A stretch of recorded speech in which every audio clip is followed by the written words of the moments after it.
Hey guys, Stone here and welcome to a new video. Someone asked me in the comments if I've made a video about menus, and I haven't, so here we are. So, how to make a menu? Well, first of all, the easiest way to get a menu is over a Tellraw command. And to make a Tellraw command, you have to know some stuff. First of all, I don't make them myself. I'm using a Tellraw generator to do that. It's by Ezekiel. It's a website, you go on there and then just type in your stuff and it will generate the rest for you. So what you have to type in is first of all the stuff you want to have displayed in your chat. So let's think about something right there. I want to make a menu that fills my hotbar with items that I specify. So let's say we want I don't know, or redstone like survival. So red survival, as well as one for creative mode, and what else? Minecarts. And I want to have a button for clearing my hotbar again. So something like that. Then you take your first one like this one, the first one you want to trigger, copy it over in there, and then you have to specify a command that should run if you press it. And that command, in my case, is a set block command. I'm using a set block command on this block right here. So you can see looking at, and I specified my command as something like this. So set block at that coordinates right there, and he should set a redstone block and he should replace the block. So I use this command. If I trigger it, you can see it triggers my system, and that is your set block command. You specify as a and then as well you do that for the other ones. I have made that right for this one and for that one. The clear command is just /clear at all or at p, whatever you want. So I don't need an extra system for that. It's directly inside the Tellraw itself. If you then type in everything you need, you can just copy and paste it over, and in my case it looks like the one right there. So let's get to the beginning there. So Tellraw at somewhere. You can also specify a color inside the generator. That's really easy. And yeah, so here red basic, then my set block command, then the next one red creative with my set block command, and so on.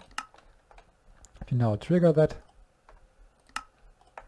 no, there you go.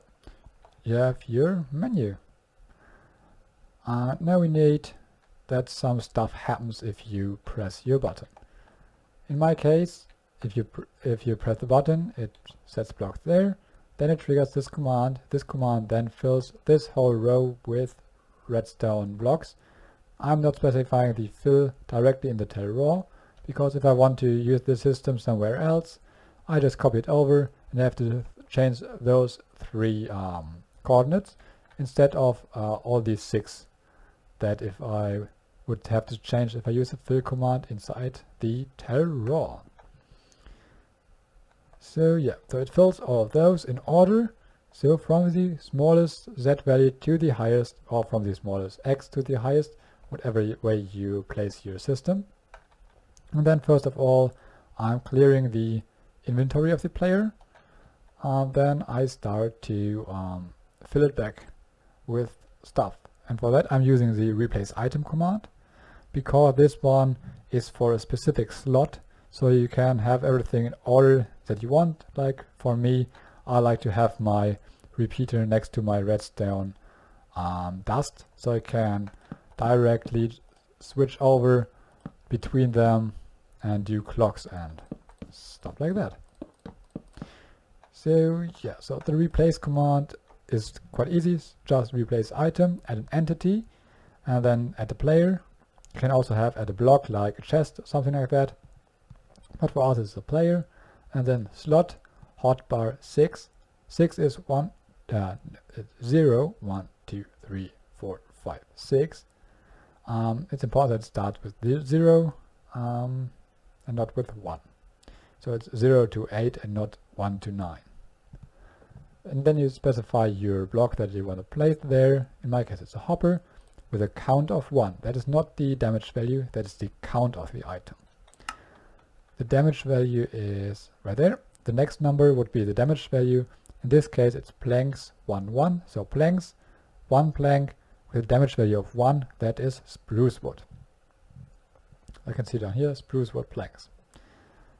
And yeah, that is all I have in here. Those ones are all just replace item commands with each slot specified.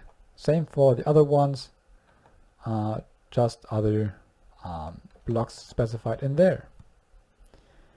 So next would be, now you have your Tellraw lovely there, but you know you're somewhere else in the world, and another stuff of commands run and your Tellraw is out of your sight, so you can't access anymore. So how to call that up again? Well, you can use different methods to do that, like using potions, spawn eggs, or the detect function that is new in Minecraft. So what is that? Well, I'm using that right here. So execute at a player, and then he detects if below the player is a redstone block with damage count 0. So every time I'm on top of a redstone block, he will call up now my Tellraw command right behind there. So if he detects a block, he will then trigger my Tellraw command. And why redstone block? In my case, quite easy, because in all of those menus I have a redstone block inside. So that's the block I will every time have in my hotbar for fast access. And yeah, that is my way to set up a menu. You can also use this quite easily for your games, adventure maps, or whatever you want. Instead of this clock, you can also use a button that activates it, or whatever you want. And then you can just specify all of those, that it triggers not a replace item but a scoreboard, or I don't know, whatever you want. You can use trigger another set block that it sets block or fills somewhere a gate, or yeah, kills monsters. That is up to you. I think that is the easiest way to set one up. And yeah, hope you like it, and world download for this one will be in the description, so you can look at it. Bye.